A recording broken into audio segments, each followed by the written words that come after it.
In this episode, we will explore methods of proof. I will demonstrate 4 types of proofs with examples. These 4 types are direct and indirect proof, mathematical induction, and the pigeonhole principle. Let's start with the first one. What does direct proof mean? In short, during direct proof, starting from a true statement, we reach the statement to be proven through correct logical steps. Let's look at an example. Let us prove that the area of a triangle is equal to half the product of one of its sides and the corresponding height. As the first step, consider a general triangle ABC. Label its sides and vertices accordingly. Reflect the triangle about the midpoint of side B through a central symmetry.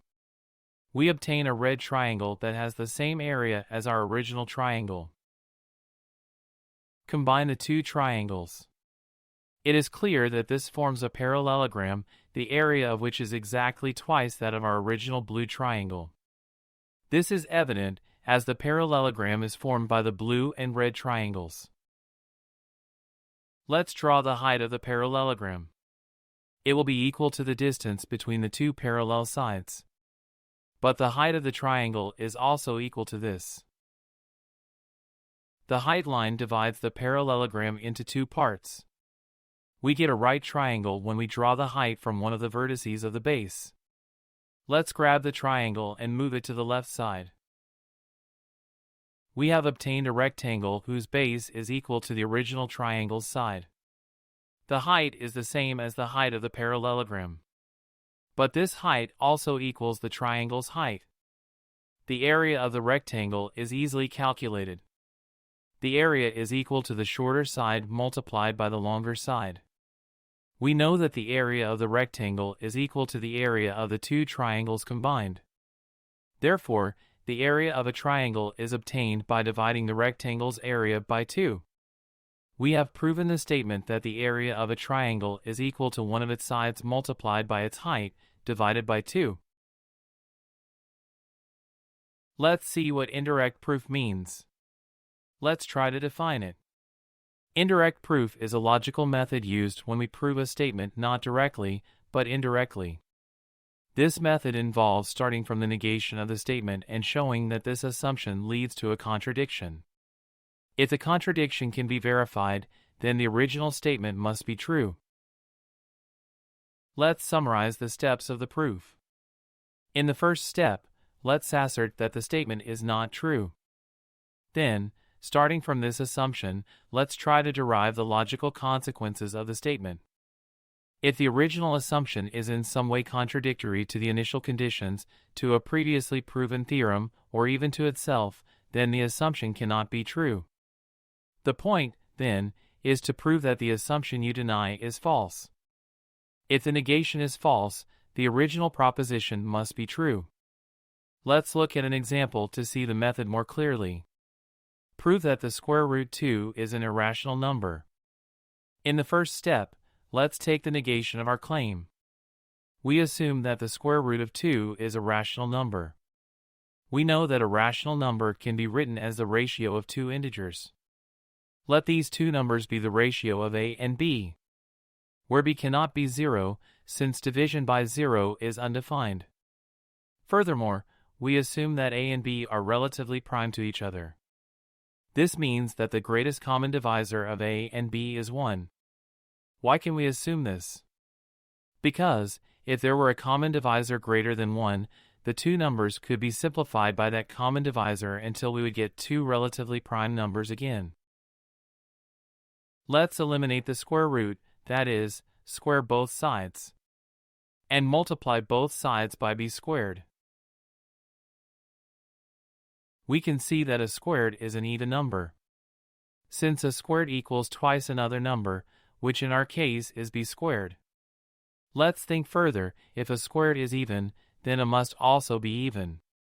Because the square root of an even number is also guaranteed to be even. We can express this as a equals twice another number, which we'll call k. Let's square the number a.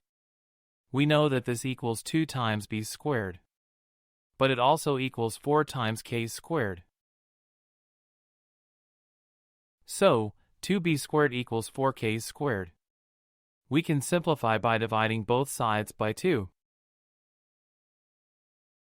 It can be seen that b squared equals a number that is multiplied by 2. Therefore, the right side of the equation is an even number. Thus, b squared must be an even number. Therefore, b is also even. This leads to a contradiction. Since both a and b are even, both numbers are divisible by 2, so their greatest common divisor cannot be 1, which we assumed at the beginning. Since this is impossible, the assumed statement is false. Therefore, the square root of 2 is irrational. We have successfully proven this. The next proof type is mathematical induction. Mathematical induction is one of the most commonly used proof methods in mathematics, particularly for natural numbers. We use mathematical induction to solve problems where we need to prove a pattern, rule, or formula for an infinite number of cases, but we cannot examine each one individually. How does mathematical induction work? Imagine a line of dominoes placed one after the other. If we can knock over the first domino, and we prove that each domino will knock over the one following it, then we know that all the dominoes will fall. This is exactly how mathematical induction works. Let's look at the steps of the method. In the first step, we need to prove that the statement is true for a base case. Usually, we consider the case where n equals 1. If we can see that the statement is true for this case, we can move on. We have successfully knocked over the first domino. Next, comes an assumption. We assume that the statement is true for the n case. In the final step, we must prove that the assumption is also true for the n plus 1 case. If we can verify this, then we know that our assumption is inherited and will be true for all cases. In other words, we have shown that each domino will knock over the one following it. Let's look at an example.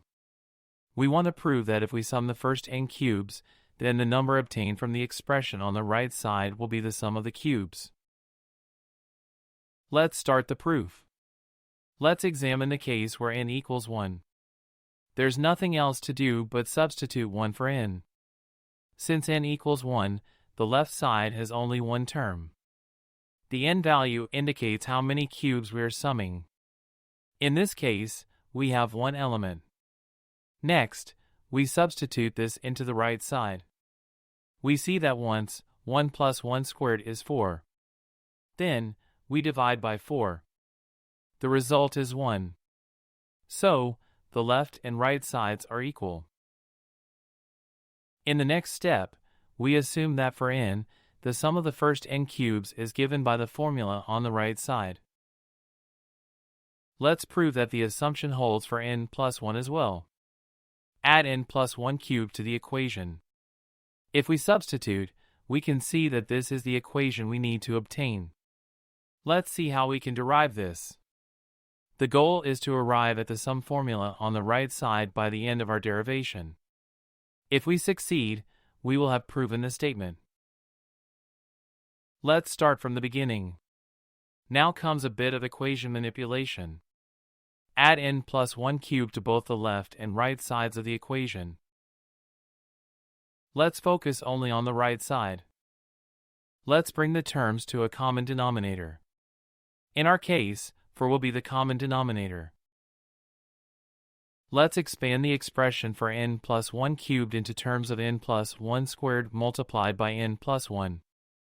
It is clear that n plus 1 squared appears in both terms. Factor out the n plus 1 squared term. Then, in the remaining term, expand the parentheses. This part can be rewritten as the square of the sum of two numbers. Using the following identity, where in our case is n, and b is 2. We have obtained the result, which is exactly in the form we aim to derive. Since we successfully demonstrated that the formula works for the n plus 1 case as well, the property is inherited. Thus, we have successfully proven the statement. The final proof method is the Pigeonhole-Principle. This principle helps solve certain mathematical problems where we need to show that something is guaranteed to happen.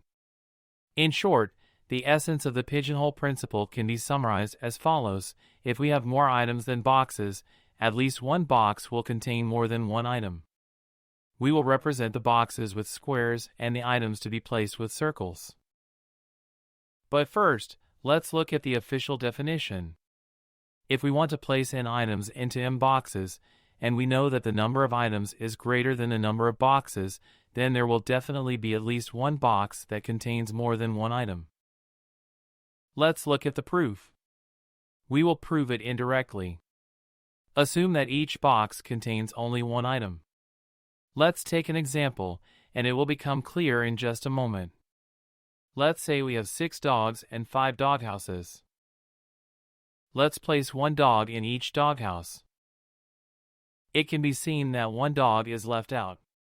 Therefore, if we want to place each dog in a doghouse, there will definitely be one doghouse where 2 dogs will be lying together.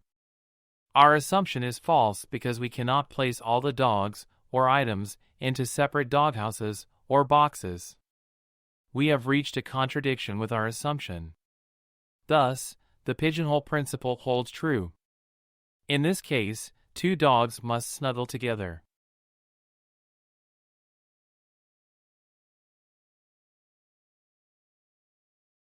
Thank you for watching the video.